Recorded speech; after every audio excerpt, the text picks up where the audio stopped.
En hier zie ik een aantal boeken. De Doolhof, de familie en...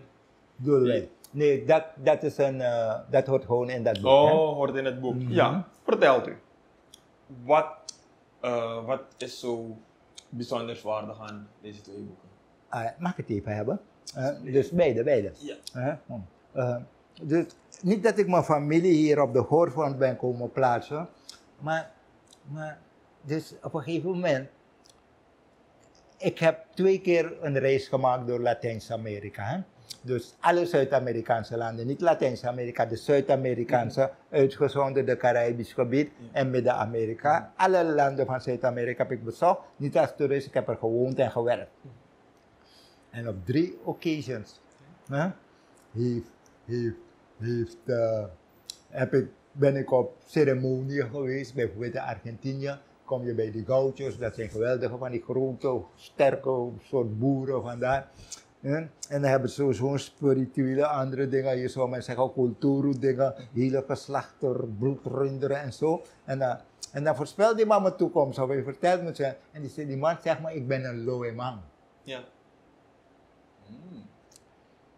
Ik zeg, hoe? Hij heeft gezegd, ik doe rond door Zuid-Amerika, omdat ik mijn familie, mijn mensen zoek. In Colombia, na verschillende jaren, ga ik op een finca in de buurt van Gamundi, in de buurt van Cali. Ook naar een scene op een finca bij een curandera, bij een vrouw dus die mensen behandelt en zo. En ook daar, weet je, maak je het mee, zo vertelt je. En ze zegt het zelf. Als ik kom in Suriname, terug ben in Suriname in 2006, heeft mijn zuster, een zus van mij, samen met haar echtgenoot, stamboomonderzoek gedaan en het in een boek ook uitgegeven. Zo ben ik te weten gekomen dat ik ben van Boven Okay. Plantage Molshoop. Dus ik ben een bonineger.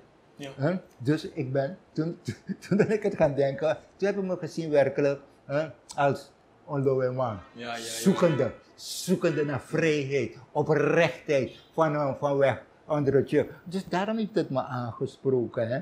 Dus dat, we zijn nog steeds zoekende, ook in die hele onafhankelijkheid. Dus we zijn nog een jonge natie. Hoeveel jaren? 40, 45. Dus andere landen die eeuwen bestaan hebben nog geen problemen en hun dingen. En ze zijn geïllustreerd door Jules Chenafou. En een ander deel hiervan is geïllustreerd door René Tossari. En dit is een herdruk geweest van de laatste tijd. Hè? Omdat aangegeven moet worden dus dat de linkse beweging bebet is. Dan heb ik het niet over Chenafou, maar de bebel is aan veel dat fout is gegaan. Sedert de onafhankelijkheid, maar in het bijzonder toen de militairen op het toneel traden en trachten dit land op een beter spoor te krijgen. Hè? Okay. En dus veel wat we nu meemaken is mede aan hun. This is another Supreme production. Supreme TV. To entertain, to inform, to inspire.